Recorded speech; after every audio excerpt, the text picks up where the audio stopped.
Saludos amigos de Mundo Sí Jurídico. Comenzamos la segunda parte de nuestra lectura, las estrategias de gobernabilidad y los proyectos psiquiátricos. Dicho todo lo anterior acerca del derecho histórico, especialmente el derecho de las partidas, toca ahora recorrer nuestra particular historia de la institución manicomial con el estudio de lo que fuera nuestra primera casa de atención del paciente mental, el Asilo de Beneficencia, fundado en San Juan de Puerto Rico en 1844. Vale observar que al arribar a nuestras playas, debemos decir que un cuerpo de leyes vale en parte por lo que es capaz de materializar en conductas e instituciones concretas. Es por ello que en la segunda parte de este trabajo que comenzamos con esta séptima lección, estudiaremos los primeros esbozos gubernamentales ante la grave situación de los enfermos mentales, proceso en que se refunden los principios ya aludidos del derecho histórico con fuentes materiales y circunstancias económicas, históricas y culturales muy particulares. Veamos en lo que sigue más profundamente cómo el legado jurídico de aquella rica tradición greco-latina va ocupando y cuajando en una institución doblemente gubernamental y filantrópica, el repetido Asilo de Beneficencia fundado aquí en San Juan en 1844. Veremos también cómo los avatares de sus moradores, de sus organizadores, de sus médicos y de las personas que atendían aquel asilo de beneficencia reflejan los primeros esbozos de nuestros propios proyectos de gobernabilidad. Hablemos entonces del asilo de beneficencia fundado en 1844 como refundición del derecho histórico y como un inicio en la institucionalización del enfermo mental. Hasta 1879, fecha en que fue extendido a Puerto Rico el Código Penal Español de 1870, según enmendado en 1876, regían en esta isla las leyes de India según recopilación de 1681.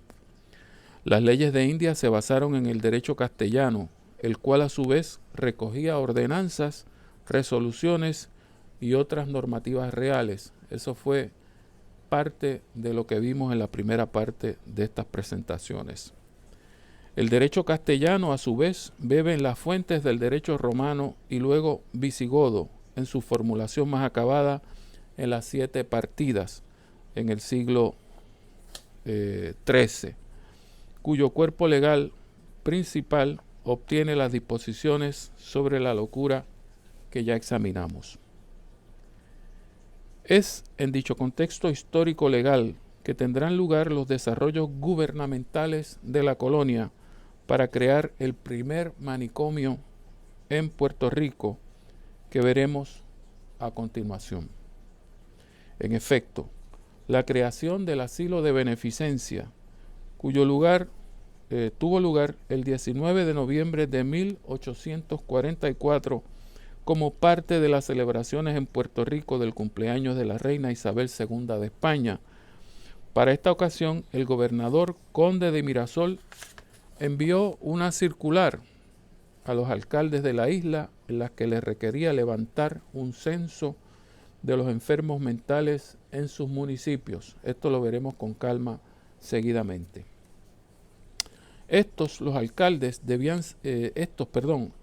Los informes debían ser remitidos junto con los locos a la casa de beneficencia a más tardar la noche del 18 de noviembre para celebrar el cumpleaños de la reina, acto que se conmemoraría entre otros festejos con la inauguración de dicha casa. El día 19 puntualmente se inauguró el manicomio con la presencia de sus primeros 21 enfermos mentales. Esta circular del conde Mirasol le da a los alcaldes la función de primeros peritos del Estado. Así que vamos a ver someramente algunos de estos informes que enviaron los alcaldes luego de que ellos mismos examinaran y diagnosticaran y evaluaran los síntomas de los locos de sus municipios. Los alcaldes, primeros psiquiatras del Estado. En efecto, según la orden del gobernador general, serían los propios alcaldes los llamados a cumplimentar una especie de hoja de evaluación, una hoja de evaluación psiquiátrica, diríamos hoy, de la persona reputada de loco o de loca, debiendo remitir un informe sobre los siguientes aspectos. Número 1. Debía acotarse los antecedentes de locura en la familia. Número 2. El momento en que se notó la locura. Número 3. La duración de los intervalos de locura. Número 4. Si esta locura es relativa a un solo género de ideas o no. Número 5. Las causas de la locura. Número 6. Las formas en que se manifestó dicha locura. Número 7. Los medios y los resultados utilizados anteriormente para la curación de la enfermedad. Tamaña tarea.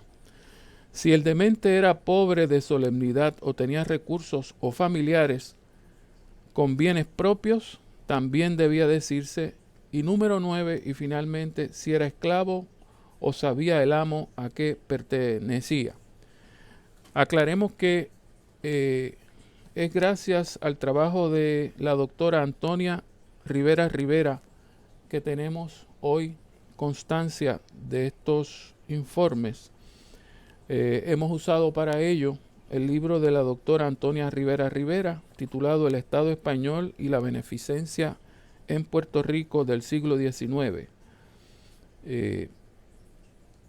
También hemos usado el libro de Cruz Monclova, el tomo 1, Historia de Puerto Rico, página 274. Pues bien, transcribo el informe del alcalde de Guayama. Noticias de Antonia, y cito, noticias de María Antonia Vidal de Trujillo Alto. Primero, la demente es natural de Barcelona, quien vino con su padre a este pueblo, en donde estableció una tienda de pulpería. Por los años de 27 y 28 se casó con don Juan Pons, natural del mismo Barcelona.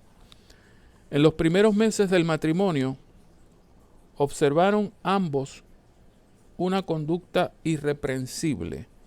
Poco después entró en desorden entre ellos, parece que faltos de principio de buena educación, faltándose el respeto, por lo que vino a desunirse este matrimonio, habiéndose salido el esposo de la isla por no verla en el abandono en que se había entregado ella, y de resultar también de las tropelías que sufrió el marido, habiéndose hasta sumariado por los golpes que le daba.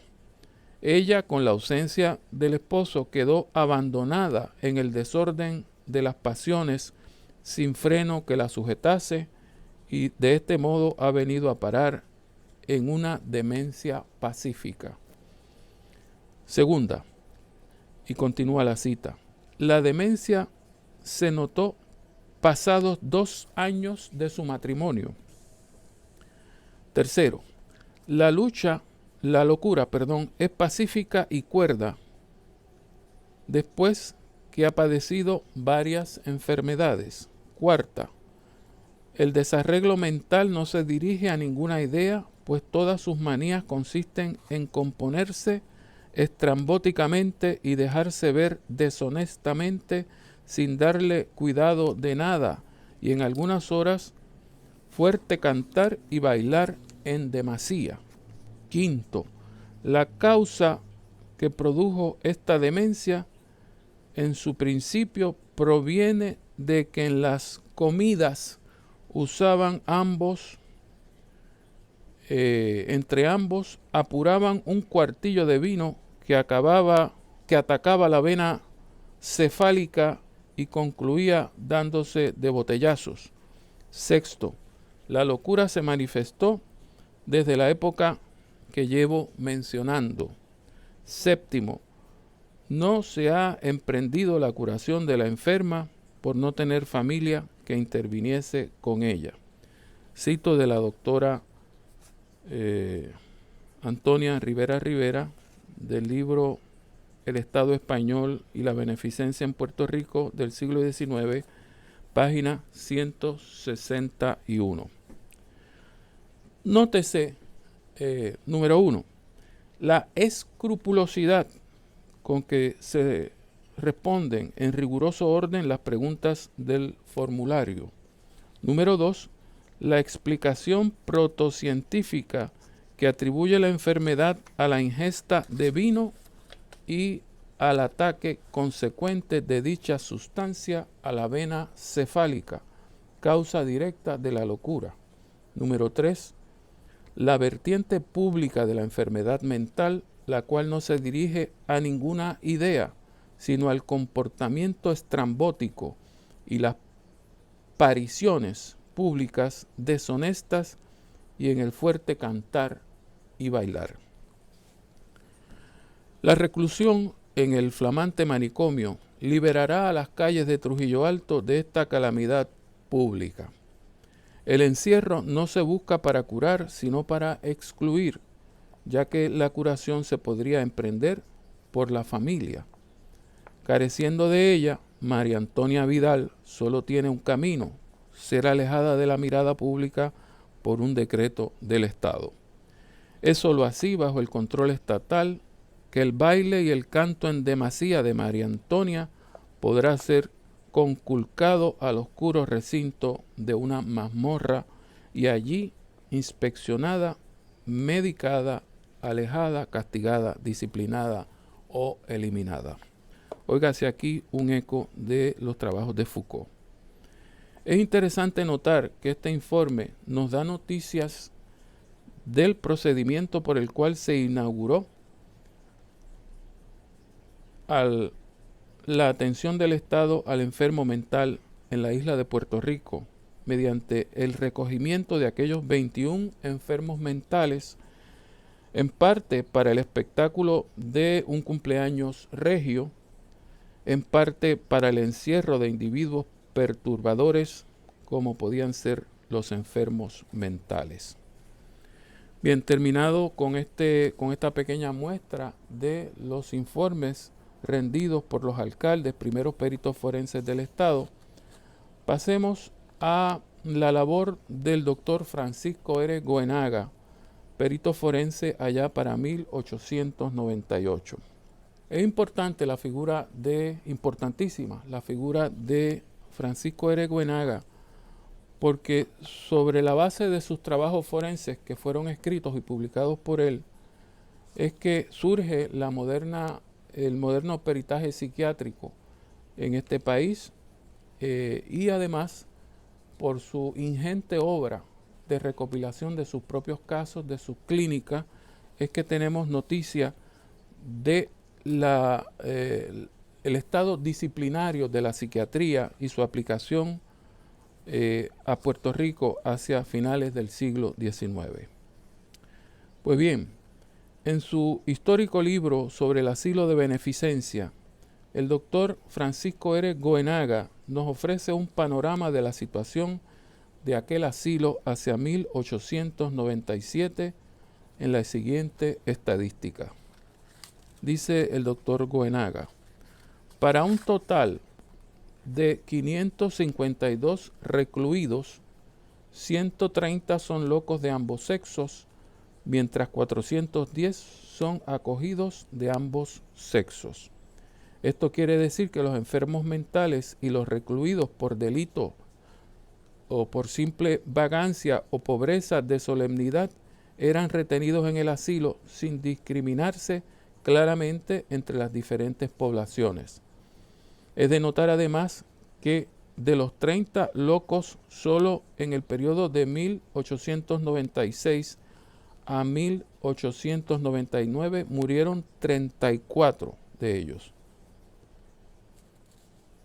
O sea, a razón de una sexta parte.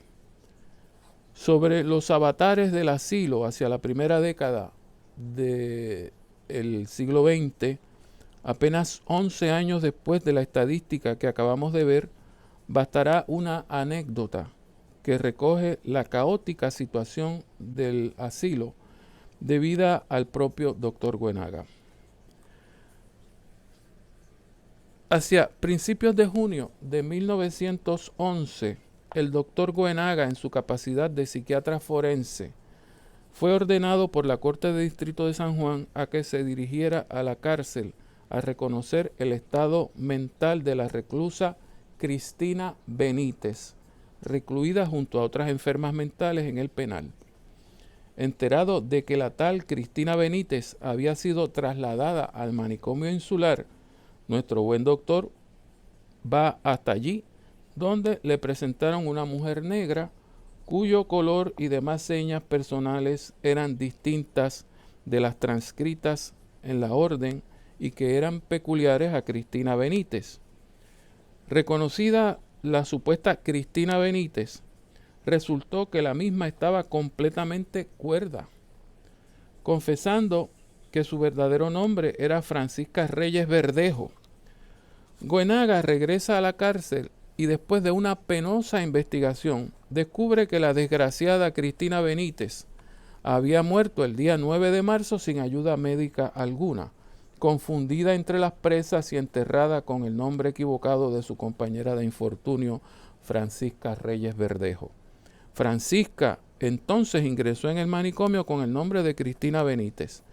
Sus alegaciones de que en realidad era la muerta Francisca no hacían más que corroborar su locura ante los impasibles carceleros. La situación del manicomio insular hacia la década de 1920.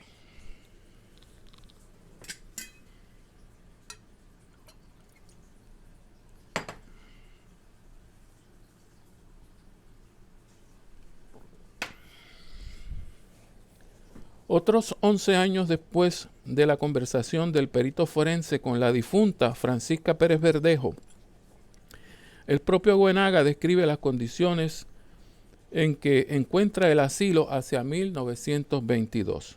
Vale la pena citar en extenso. Cito: el zaguán con depósitos de víveres, por ser pequeño el almacén que sirve al mismo tiempo para habitación del portero, el pasillo que da entrada al departamento de mujeres pobres convertido en bodegón, paños tendidos en las cuerdas, rinconeras hechas de cajones, la pared sembrada de clavos sosteniendo cacharros, 2 carretillas de hierro y de una sola rueda destinadas al transporte de los comestibles. Al abrir la puerta interior fue grande mi sorpresa y la de los señores acompañantes al sentir un efecto de atmósfera viciada. ¿Cuál causa? Clausuradas puertas y ventanas, las paredes con pintura de aceite azul turquí, casi negro con aspecto lóbrego, sombrío, tétrico. Las galerías sin un asiento, ni siquiera un banquito de madera en bruto.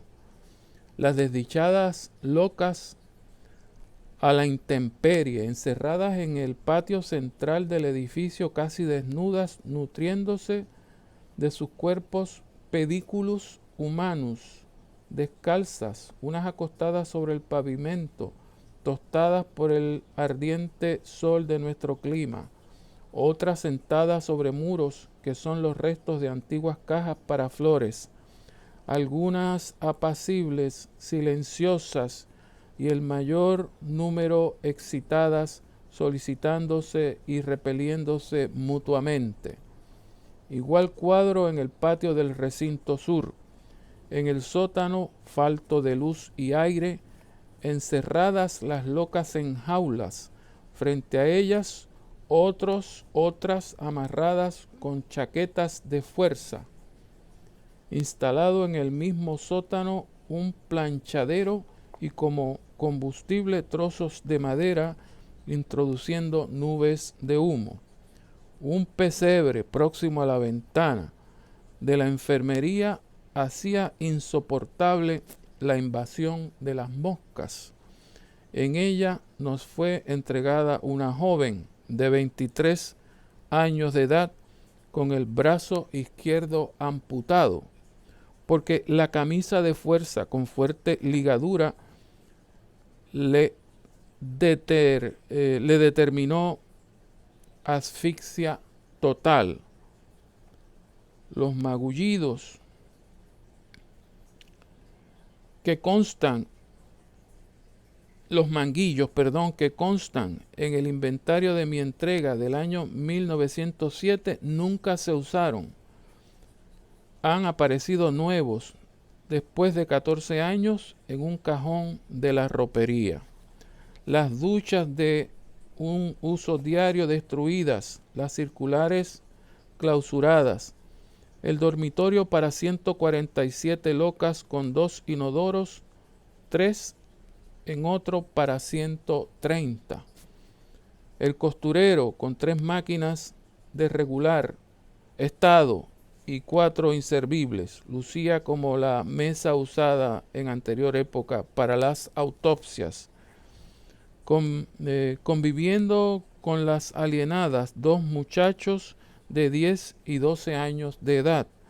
Las camas y hasta los utensilios de la sala de operaciones, incluso la mesa, pintadas con la misma pintura azul empleada en las paredes. El llamado botiquín, situado en una covacha de 1 metro de ancho por 2 de largo, vacía y privada de luz. Los servicios de cocina, etcétera, defectuosos por falta de alimentos apropiados. En el departamento para hombres, más acentuada la falta de higiene aún que en el departamento de mujeres. Salones divididos en pequeños calabozos.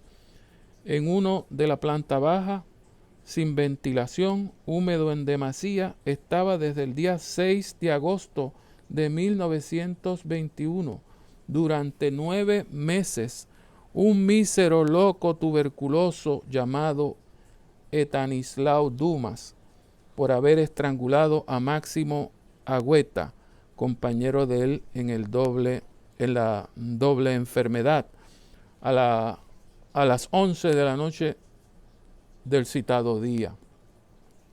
En el expediente instruido para procesar al criminal no se hace constar dónde estaban los empleados encargados de la vigilancia, pero los datos adquiridos señalaron como autor al infeliz Dumas, y no obstante ser un irresponsable, su enorme delito le hizo indigno de la conmiseración de sus guardianes.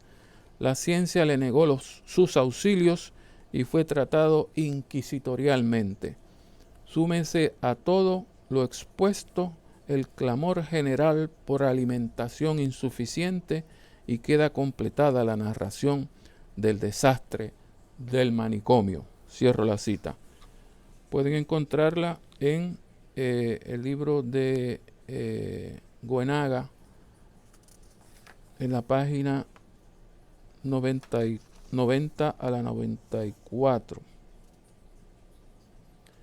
El libro de Goenaga se titula, como había dicho también, Desarrollo histórico del asilo de beneficencia y manicomio de Puerto Rico desde su creación hasta 1929. En las notas que pongo en mi página aparece la ficha completa y probablemente pueda en el futuro hacer un PDF, porque es un texto de dominio público, para que ustedes lo puedan tener completo o en parte si así lo desean. Pues bien, como puede apreciarse, hacia la segunda década del siglo XX, la situación no puede ser más crítica en el manicomio.